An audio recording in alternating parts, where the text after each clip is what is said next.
এই তোয়ালেটা কিছুটা ময়লাযুক্ত ছিল। তো সাহাবী বললেন যে এই তোয়ালেটাকে পরিষ্কার করে আনো। হযরত আনাস রাদিয়াল্লাহু তাআলা বলেন যে যাও তোয়ালেটাকে আগুনে পুড়ে পরিষ্কার করে আনো। খেয়াল করেন, তোয়ালা যদি ময়লা হয় আগুনে পরিষ্কার করে না সাবান দিয়ে পরিষ্কার করে? সাবান। কি দিয়ে পরিষ্কার করতে হয়? এই সাহাবী একেবারেই আশ্চর্য হয়ে দেখলেন কিছুক্ষণ পরে ঠিকই তোয়ালেটাকে পরিষ্কার শুকনা তোয়ালে নিয়ে আসলেন।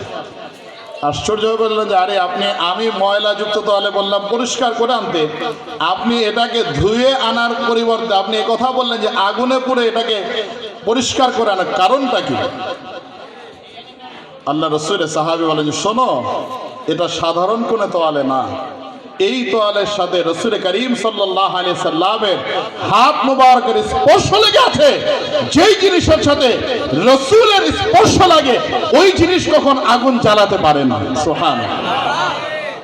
যখন থেকে রাসূলের হাত মুবারকের স্পর্শই তোয়ালেতে লেগেছে তখন থেকে এই তোয়ালে কখনো ময়লা যুক্ত হলে এটাকে আর সাবান দ্বারা ধোয়ার ফর্মুলা আমরা যাই না, আগুনের মধ্যে দিলে আগুনের মাধ্যমে পরিষ্কার হয়। এভাবেই আমাদের বছরের পর বছর চলছে। কার স্পর্শ? ও জোরে বলেন না, কার স্পর্শ? আল্লাহ করেন তো এই রাসূলের সাহচর্য জান্নাতুল ফেরদাউসে আল্লাহ আমাদেরকে নসিব করেন, বলুন আমিন। ওই সাহাবী জাহের যখন রাসূলের আওয়াজ পেল তখন আর ছোটার জন্য চেষ্টা করে না, তার পিঠটাকে রাসূলের সিনা মোবারকের দিকে এলিয়ে দিল। রাসূল বলেন মান ইয়াশতারিল আবদা, কে আছে এই গোলামকে ক্রয় করবে, কিনে নেবে? তখন সাহাবী বিড়বিড় করে বলে ইয়া রাসূলুল্লাহ, এমন এক গোলামকে বিক্রি করতে যাচ্ছেন যেই গোলামের না দেহ আছে, যেই গোলামকে দেখতে না সুন্দর, যেই গোলামের দুনিয়াবে কোনো অবস্থারই নাই, এই গোলামকে কে ক্রয় করবে? এই গোলামের দাম কি হবে? এমন একজন সাধারণ গোলামকে আপনি বিক্রি করতে যাচ্ছেন। রাসূল করিম সাল্লাল্লাহু আলাইহি ওয়াসাল্লাম ওই সাহাবীকে উত্তর দিলেন যে শোনো, মানুষের চোখে তুমি একেবারেই সাধারণ, মানুষের চোখে তোমার কোনো দাম নাই, কিন্তু ইনদাল্লাহ, আল্লাহর কাছে তুমি সাধারণ কোনো গোলাম না। বলেন না সুবহানাল্লাহ। আল্লাহর কাছে তোমার অনেক দাম। এই কারণে আমি বলছি গোলামকে কে ক্রয় করবে? দুনিয়ার মানুষ তোমাকে সাধারণ ভাবতে পারে, কিন্তু আমি নবী বলছি তোমার মান এবং মর্যাদা অনেক মানুষের চেয়ে আল্লাহর কাছে অনেক বেশি। সুবহানাল্লাহ। এই কারণে সাধারণ মানুষকে খাটো করে দেখা, হেয় করে দেখার কোনো সুযোগ আমরা দেখব? বলেন দেখব? এই বিষয়ের উপর আমল করার চেষ্টা করবো ইনশাআল্লাহ। রাসূল করিম সাল্লাল্লাহু আলাইহি ওয়াসাল্লামের একেবারেই এক অপরিচিত সাহাবী ছিল হযরত জুলাইব রাদিয়াল্লাহু তাআলা আনহু। হয়তো অনেকে নামও শুনেন না। হযরত জুলাইব রাদিয়াল্লাহু তাআলা দেখতে একেবারে বিশ্রী, একেবারে খাটো সাটো, কুৎসিত চেহারার অধিকারী ছিল, গুমনাম মানুষ ছিল, সাহাবায়ে কেরাম চিনত না, বংশ পরিচয় সাহাবায়ে কেরাম জানতো না, কিন্তু রাসূল সাল্লাল্লাহু আলাইহি ওয়াসাল্লাম তাকে চিনতেন। একবার আল্লাহ রাসূলের কাছে এসে মুচকে মুচকে হাসেন আর বলেন ইয়া রাসূলুল্লাহ, জান্নাতে যাওয়ার পরে হুরদের সাথে কি আমার মোলাকাত হবে? বলেন তো জান্নাতীদের হুরদের সাথে মোলাকাত হবে কিনা? রাসূল বলেন যে মোলাকাত তো হবেই, তোমার মতলব তো আমি বুঝি, যে তুমি কি বিবাহ করতে চাও?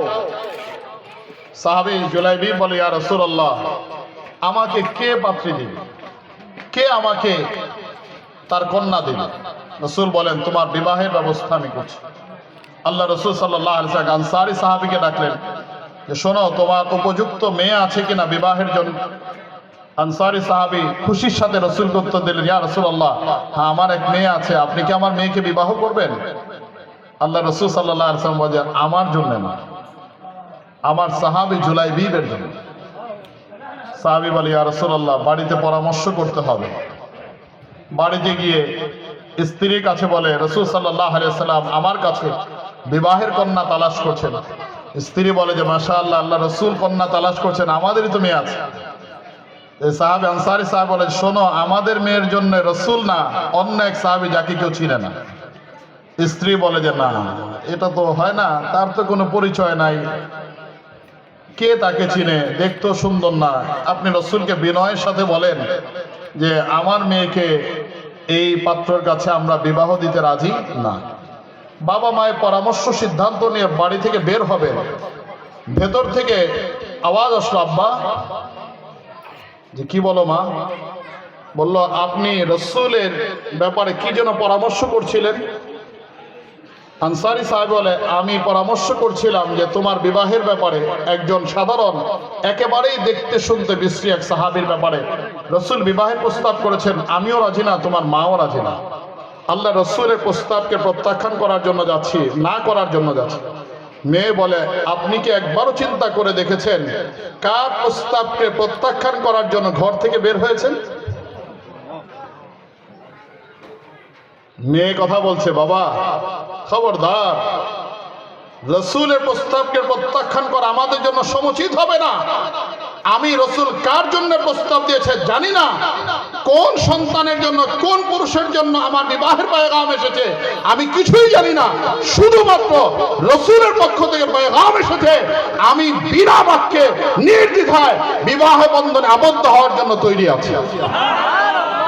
আপনি রসুলের কাছে গিয়ে প্রস্তাব দেন যে আমার কন্যা রাজি আছে, দেখার দরকার নাই, রসুলের পছন্দই পছন্দ। উম্মতের ভেতরে এমন মহিয়সী নারীও আছে না নাই? জোরে বলেন আছে না নাই? বহু মহিয়সী নারী এরকম আছে, আল্লাহ এবং তার রসুলের আনুগত্যের জন্য এমন তারা তাদের জীবনের সিদ্ধান্ত নেয়, হাজারো পুরুষ তাদের সামনে টিকতে পারে না। আল্লাহ এবং তার রসুলের আনুগত্যের সামনে এমন উপমা তারা পেশ করে। বাবা রসুলকে গিয়ে বলেন আমি চিন্তা করব না, দেখব না, বুঝবো না, রসুলের প্রস্তাবে আমার জন্য শিরোধার্য, আমি এই বিবাহে রাজি আছি। যেই সিদ্ধান্ত সেই কাজ। বিবাহ বন্ধনে উসমানে গনি রাদিয়াল্লাহু তাআলা আনহু, হযরত আলী কাররামাল্লাহু ওয়াজহু তাদের হাদিয়ার মাধ্যমে বিবাহের উপঢৌকন সবকিছু তৈরি হলো। এই তৈরি হওয়ার পরে কয়েকদিন পরেই জিহাদের ময়দানে ডাক আসলো, জিহাদ ফি সাবিলিল্লাহ তৈরি হলো। জিহাদের ময়দানে অনেক সাহাবায়ে কেরাম শাহাদাত বরণ করলো। রাসূল করিম সাল্লাল্লাহু আলাইহি ওয়াসাল্লাম জিহাদের পরবর্তী অবস্থায় ময়দানে গেলেন, সাহাবায়ে কেরামদের কাউকে জিজ্ঞেস করলেন তোমার পরিবারে বা তোমার নিকটস্থ কে কে মারা গিয়েছে? সাহাবায়ে কেরাম উত্তর দিলেন ইয়া রাসূলুল্লাহ আমার নিকটস্থ অমুক অমুক শাহাদাত বরণ করেছেন। কিছু দূর অগ্রসর হওয়ার পরে রাসূল করিম সাল্লাল্লাহু আলাইহি ওয়াসাল্লাম আবার জিজ্ঞেস করলেন তোমাদের কার কার কে কে শহীদ হয়েছে? সাহাবায়ে কেরাম উত্তর দিলেন ইয়া রাসূলুল্লাহ আমার অমুক অমুক নিকটস্থ মানুষ শহীদ হয়েছে। সাহাবায়ে কেরাম জিজ্ঞেস করলেন ইয়া রাসূলুল্লাহ আপনার কোনো কাছের মানুষ শহীদ হয়েছেন কিনা?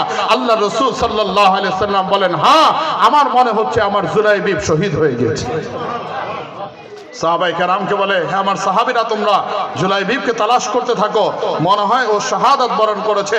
খোঁজ করতে করতে এক কূপের পাশে গিয়ে তার রক্তাক্ত একেবারে জখমে জখমে জর্জরিত দেহটাকে পাওয়া গেল, শহীদি লাশ পাওয়া গেল। আল্লাহ রাসূল সাল্লাল্লাহু আলাইহি সাল্লাম নিজে গেলেন, যাওয়ার পরে দেখলেন জুলাইবিবের আশপাশে 7 জন কাফের পড়ে আছে।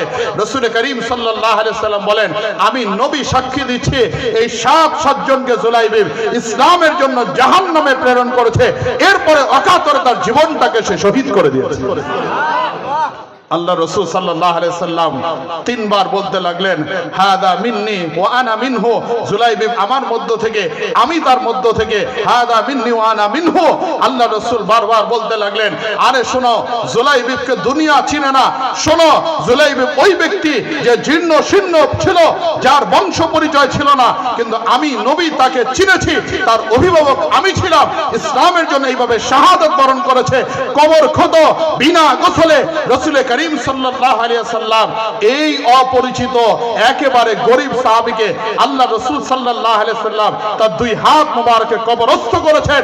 আল্লাহর কাছে ফরিয়াদ করে বলেন আল্লাহ জুলাইবিবকে আমার পক্ষ থেকে আমি এই মাটিতে শুয়ে দিলাম, আপনি তাকে কবুল করে নেন। দুনিয়ার মানুষ চিন্ত, আল্লাহর কাছে দাম আছে না নাই? জোরে বলেন আল্লাহর কাছে দাম আছে না নাই? তো এরকম বহু মানুষ দুনিয়া আছে, মানুষ তাদেরকে কদর করে না। মানুষ তাদেরকে ঘৃণা করে, মানুষ তাদেরকে মজলিসে বসতে দেয় না, মানুষ তাদেরকে কোনো সভা সমাবেশে বসতে দেয় না, বাড়ির আঙিনাতে আসতে দেয় না, পোশাক ভালো না, গায়ের রং ভালো না, গা থেকে তার হয়তো সুঘ্রাণ বের হয় না, দেখতে অসুন্দর বা সামাজিকভাবে তার বংশমর্যাদা অনেক নিচু, এই কারণে ঘৃণা করে। ইসলাম বলে খবরদার, এই ধরনের মানুষকে ঘৃণা করার সুযোগ ইসলামে। আমরা ঘৃণা করব না ভালোবাসবো? বলেন, ঘৃণা করব না ভালোবাসবো?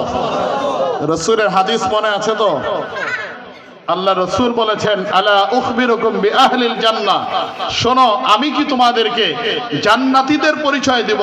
জান্নাতীরা হচ্ছে ওই দরিদ্র গরিব মানুষ যে যারা কসম করলে দুনিয়ার মানুষ কসমের কদর না বুঝলো। বুঝেন কে? বলেন, বুঝেন কে? আল্লাহ। এরপরে রাসূল কি বলেন? আলা উখবিরুকুম বিআহলিন নার, আমি কি তোমাদেরকে জাহান্নামীদের পরিচয় দেব? খুব ভালো করে শুনেন, জান্নাতীদের পরিচয় পাইলেন, জাহান্নামীদের কথা জানার দরকার আছে, আছে না নাই? আল্লাহ রাসূল বলেন, কুল্লু উতুল্লিন জাওয়াজিন মুতাকাব্বিরিন, যে শোনো জাহান্নামীদের পরিচয় হচ্ছে তিনটা। কয়টা? বলেন কয়টা? কাদের পরিচয়? জাহান্নামীদের পরিচয়। কুল্লু উতুল্লিন জাওয়াজিন মুতাকাব্বিরিন। খুব ভালো করে শুনেন, এই জাহান্নামীদের প্রথম পরিচয় হচ্ছে যাদের মেজাজ খিটখিটা। এরকম লোক আপনাদের সমাজে একজনও নাই। কথা কর্কশ, এমন কর্কশ কথা যে দাঁত চিবিয়ে এমন ভাবে কথা বলে যে তার কথা যেই শুনে সেই কষ্ট পায়। এদের পরিচয় ঠিকানা কোথায়? বলেন, ঠিকানা কোথায়? ঠিকানা কোথায়? জাহান্নাম। যে তাদের কথা এত কর্কশ, কথা এত ঝাঁঝালো যে তাদের কথায় কেউ শান্তি পায় না, বরং আল্লাহর কাছে গোপনে গোপনে দোয়া করে এটা মরলে শান্তি। এরকম লোক সমাজ আছে না নাই? এরা মরে না কেন? খবরদার, এভাবে মানুষকে কষ্ট দেওয়া যাবে না। জাহান্নামীদের আখলাক গ্রহণ করা যাবে না।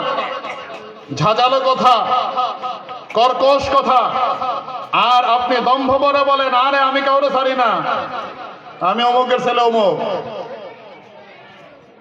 পরিচয় কি? আরে আপনারা ভয় পান, পরিচয় কি? অমুকের ছেলে তমুক। দুনিয়াতে চলবে, সমাজে চলবে, মসজিদে চলবে, রাস্তায় চলবে, খানকায় চলবে, আপনার ক্লাবে, ময়দানে, সব জায়গায় চলবে। এক জায়গায় চলবে না, সেটা কোন জায়গা? বলেন, কার সামনে চলবে না? সাবধান, দুনিয়াতে বড়াই দেখাতে পারেন, দুনিয়াতে আপনার কথার মাধ্যমে মানুষের হৃদয়কে ভেঙে চুরমার করে দিতে পারেন, কিন্তু আপনার পরিচয় আপনি জান্নাতি না। নিঃসন্দেহে আপনার ঠিকানা কোথায়? আল্লাহ হেফাজত করে, বলেন আমিন। আরেক শ্রেণীর মানুষ রাসূল বলেন জাওয়াজ, যাদের কপালের ভেতরে সারাক্ষণ ভাঁজ থাকে। কপাল ভাঁজ করা মানুষ চিনেন না? এরা মানুষ দেখলেই বিরক্ত হয়। কপালের ভাঁজ কখনোই কপালটা সোজা হয় না। আর মানুষ দেখলে যে বিরক্ত হয়, পয়সাওয়ালাদেরকে দেখলে না, বাড়িওয়ালাদেরকে দেখলে না। এরা সমাজে নিচু, সাধারণ, গরিব, দুস্থ, এদেরকে যখন দেখে, দেখার সাথে সাথে কপালের ভিতরে কয়েকটা ভাঁজ পড়ে। আছে না নাই? বলেন, আছে না নাই? রাসূল বলেন, গরিব, দুস্থ, অভাবীদেরকে দেখলে যারা কপালটাকে ঘুচিয়ে রাখে, কপাল সোজা হয় না, চেহারা বেজার হয়ে যায়, চেহারায় হাসি ফুটে না, এই সমস্ত মানুষদের ঠিকানা জান্নাত না জাহান্নাম? জোরে বলেন, জান্নাত না জাহান্নাম? এরকম মানুষ সমাজে আছে না নাই? বলেন, আছে না নাই? সমাজে এই ধরনের মানুষ পয়সাওয়ালাদের সাথে সুন্দর কথা, বাড়িওয়ালাদের সাথে সুন্দর কথা, স্থানীয়দের সাথে সুন্দর কথা, বড় নেতা নেত্রীদের সাথে সুন্দর কথা, গরিব দেখলেই কপাল ঘোচে, ধার্মিক মানুষ দেখলেই কপাল ঘোচে, নামাজি ব্যক্তি দেখলেই অ্যালার্জি শুরু হয়, মোল্লা মৌলবী দেখলেই অ্যালার্জি শুরু হয়, হুজুরদের হক কথা শুনলেই অ্যালার্জি শুরু হয়, কপাল ঘোচে, এরকম মানুষ সমাজে আছে না নয়? আরো জোরে বলেন, আছে না নাই? যারা এরকম সমাজের গরিব, অভাবী, দুস্থ, ভালো মানুষ, নামাজিদেরকে দেখলে, দাঈদেরকে দেখলে, তাবলীগওয়ালাদেরকে দেখলে, জিকিরওয়ালাদেরকে দেখলে, আল্লাহওয়ালাদেরকে দেখলে, উলামায়ে কেরামদেরকে দেখলে তাদের কপাল সোজা থাকে না। আমরা বলি তোমাদের এই কপাল কিয়ামতের দিন আর সোজা থাকবে না। জোরে বলেন ঠিক কিনা? এই কপাল দুনিয়াতে যেমন বাঁকা করে রেখেছো যে আরে আমার পোলাটার সর্বনাশ করলো এলাকার অমুকে, চিল্লা দিয়া সব শেষ, বলে কি বলে না? আমার ছোট ভাইরে শেষ করলো মসজিদের জিকিরওয়ালারা, যে একেবারে চরমনাই নিয়ে সব শেষ। আমার ছেলেদেরকে শেষ করলো ওই মৌলভী সাহেব, যে এই মৌলভীর বয়ান শুনে আমার ছেলের অবস্থা খারাপ, আমার ছোট ভাইয়ের অবস্থা খারাপ, এলাকার যুবকদের ভিতরে পরিবর্তন আসা শুরু করছে। এরকম কপাল ভাঁজকারী মানুষও সমাজে আছে না নাই? জোরে বলেন, আছে না নাই? আমরা বলি এই আখলাক কখনো জান্নাতীদের আখলাক হতে পারে না। যারা দুনিয়াতে ভালো মানুষ দেখলে কপাল সোজা রাখতে পারে না, আল্লাহ রাসূল বলেন তোমাদের ঠিকানা জাহান্নাম ছাড়া কিছুই হতে পারে না। উচ্চ আওয়াজে বলেন ঠিক কিনা মুসলমান? আল্লাহ আমাদেরকে হেফাজত করে, বলেন আমিন। এরপরে রাসূল করিম সাল্লাল্লাহু আলাইহি সাল্লাম বলেন 3 নাম্বার জাহান্নামীদের পরিচয় হচ্ছে যারা হবে মুতাকাব্বির, অহংকারী। অহংকারী মানুষ ভালো না খারাপ? বলেন ভালো না খারাপ? স্বভাব কি? আমি বড়, দুনিয়ার সবাই ছোট। বলেন অহংকারীদের একটা সহজ পরিচয় কি? আমি বড়, সবাই ছোট। এরকম মানুষ আপনাদের সমাজে নাই? বলেন আছে না নাই? আমি বড় সবাই ছোট, এটা কোনো মানুষের আখলাক হতে পারে না। অহংকার কখনো মানুষের আখলাক হতে পারে না। অহংকার হচ্ছে ইবলিসের আখলাক। কারণ দুনিয়াতে সবার আগে আমি বড়, আদম ছোট, এই কথা কোনো মানুষ বলে নাই। এই কথা বলেছে কে? বলেন এই কথা কে বলেছে? ইবলিস বলেছে। ইবলিসের গুণ অর্জন করা মানুষের পক্ষে কখনোই সৌন্দর্যতা এবং শোভনীয় না। আমরা মানব জাতি, আমরা অহংকারী হব না। আমাদের ভেতরে থাকবে বিনয়ের গুণ।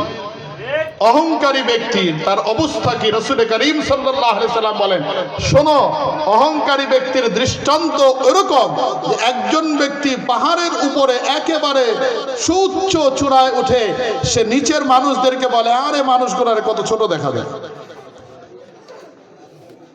বলে কি বলে না?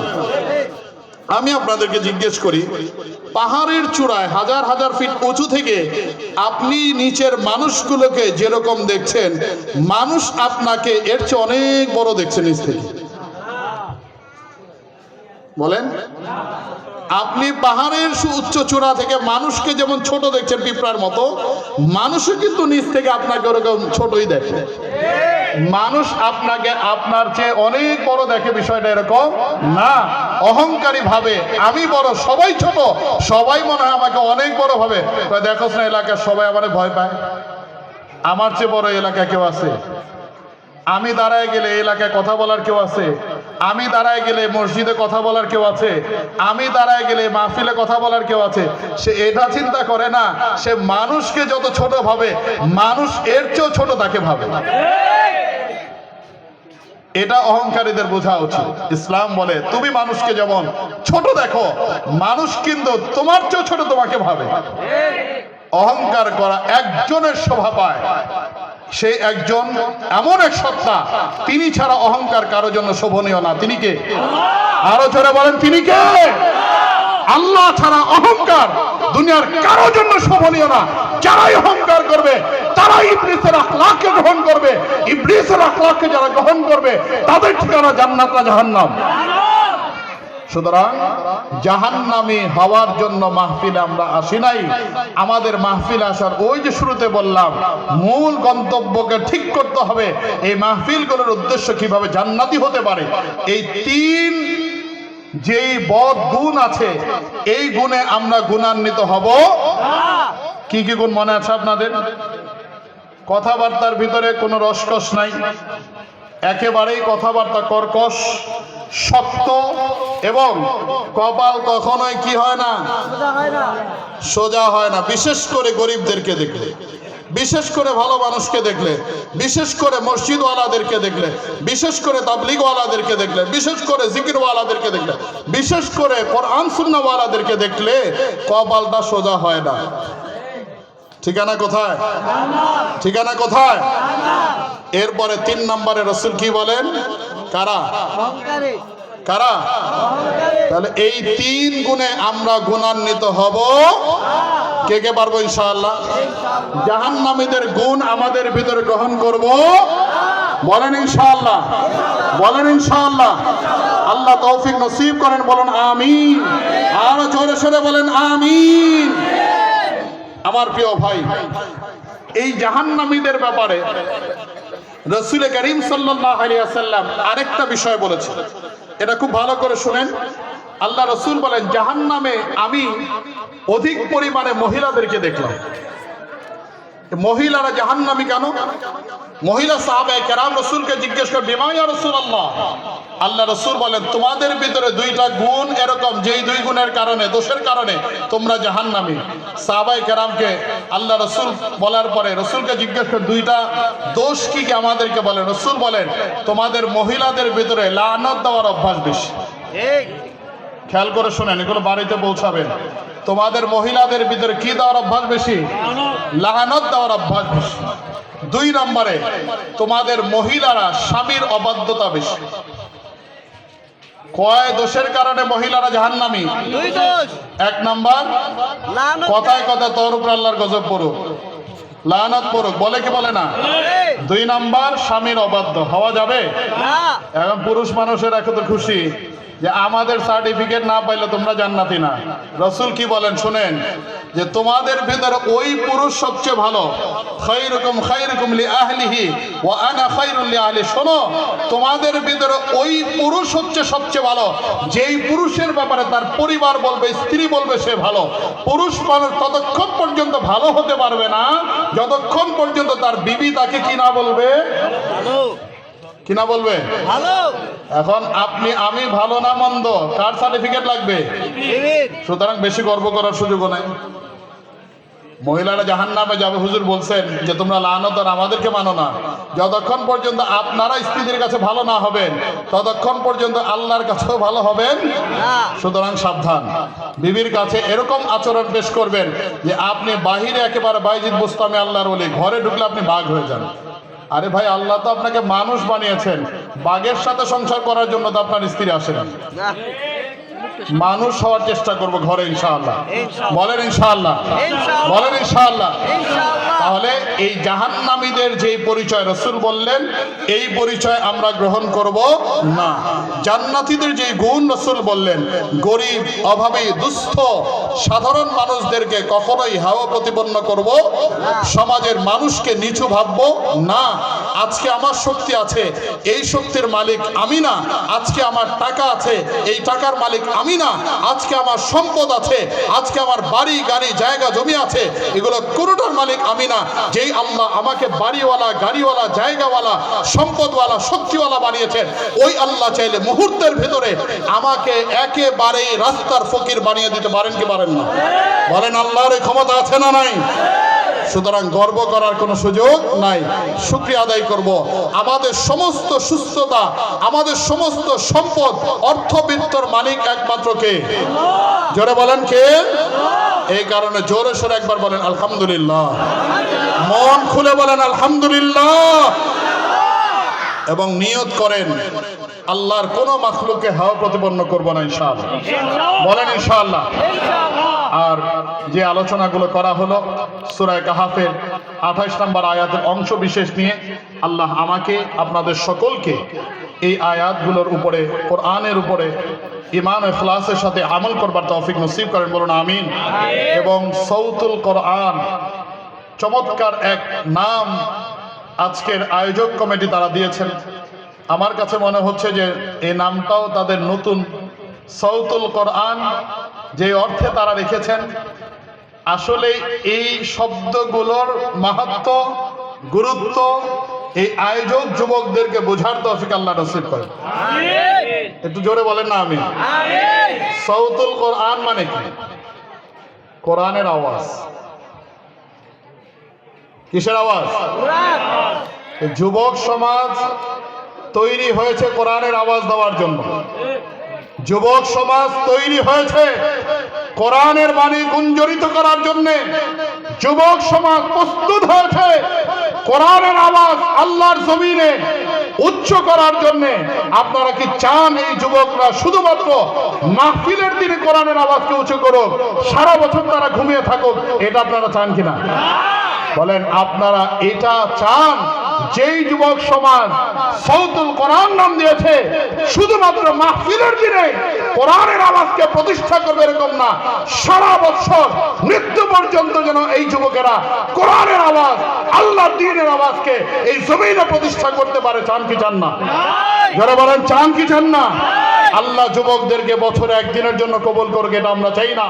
আমি বলি, ব্যর্থহীন হবে বলি, আল্লাহর জাতের কসম করে বলি, যেই এলাকার যুবক সমাজ আল্লাহর কোরআনের আওয়াজ প্রতিষ্ঠার জন্য আমরণ প্রতিজ্ঞা করবে, ওই এলাকায় কোরআনের আওয়াজকে বুলন্দিত করতে পারে এমন শক্তি কারো নাই। যারা বলেন ঠিক কিনা? যেই এলাকার যুব সমাজ জাগ্রত হবে, কোরআনের আওয়াজে আকাশ বাতাস মুখরিত করার প্রতিজ্ঞাবদ্ধ হবে, ওই এলাকায় কোরআনের আওয়াজ আজ হোক কাল হোক কোন না কোনদিন এমন ভাবে আল্লাহ প্রতিষ্ঠা করবেন, ঘরে ঘরে কোরআনের রাজ আল্লাহ কায়েম করবেন ইনশাআল্লাহ। যারা বলেন মুসলমান ইনশাআল্লাহ, প্রস্তুত আছেন তো ইনশাআল্লাহ? যেই এলাকার যুব সমাজ কোরআনের আওয়াজ প্রতিষ্ঠা করার প্রত্যয় ব্যক্ত করে, যাদের পিছনে তৌহিদি জনতার আবেগ নির্ণানো উপস্থিতি থাকে, যাদের পিছনে ওলামায়ে হক্কানির, ওলামায়ে রব্বানির চোখের পানি, মাথার ঘাম এবং শরীরের মেধা ঘাম বিসর্জন থাকে, ওই যুবক সমাজকে তাদের মিশন থেকে বিতাড়িত করতে পারে আল্লাহর আসমানের নিচে জমিনের উপরে এমন কোন শক্তি হতে পারে না। যারা বলেন ঠিক কিনা? আমি সৌতুল কোরআন যুব সমাজের প্রত্যেক যুবকের কাছে বিনয়ের সাথে উদাত্ত আহ্বান করি, দুনিয়ার সমস্ত রক্ত চক্ষুকে উপেক্ষা করো, এক আল্লাহর উপরে ভরসা করো, কোরআনকে সিনায় ধারণ করো। এমন শক্তি তোমাদের হবে, তোমাদেরকে দাবিয়ে রাখতে পারে এমন কোন মায়ের সন্তান হতে পারে না। এবং যুব সমাজকে বিনয়ের সাথে দাওয়াত দিয়ে বলতে চাই, হে আমার যুবক সমাজ, যুবক বন্ধুরা, তোমরা এই কঠিন ইস্পাত সমা পথে কখনোই তোমরা তোমাদেরকে একা, নীরব, হতাশায় তোমরা তোমাদেরকে কখনোই দুর্বল ভাববে না। মনে রাখবে, যে কোনো সময়, যে কোনো প্রতিকূলতায়, যে কোনো মুহূর্তে তোমাদের লক্ষ কোটি তৌহিদি জনতা, বিশেষ করে কেরানীগঞ্জের হাজার হাজার তৌহিদি জনতা তোমাদের কাঁধে কাঁধ মিলিয়ে, সিরার সাথে সিরা মিলিয়ে, মাথায় কাফনের কাপড় পরে শহীদি তামান্নায় আল্লাহর জমিনকে রঞ্জিত করার জন্য প্রস্তুত থাকবে, প্রস্তুত থাকবে, প্রস্তুত থাকবে ইনশাআল্লাহ।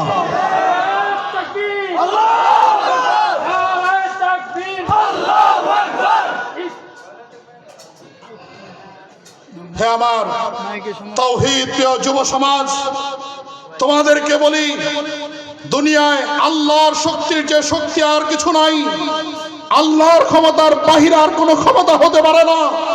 দুনিয়ার কোনো তাগুর শক্তি আমাদেরকে কিছুই করতে পারবে না ইনশাআল্লাহ। বলেন ইনশাআল্লাহ। মাথা নত করবো তো একমাত্র কার সামনে করব? যারা বলেন কার সামনে করব? এই শির নত হবে তো একমাত্র কার সামনে হবে? আল্লাহ ছাড়া কারো সামনে মাথা নত করি নাই, করছি না ইনশাআল্লাহ।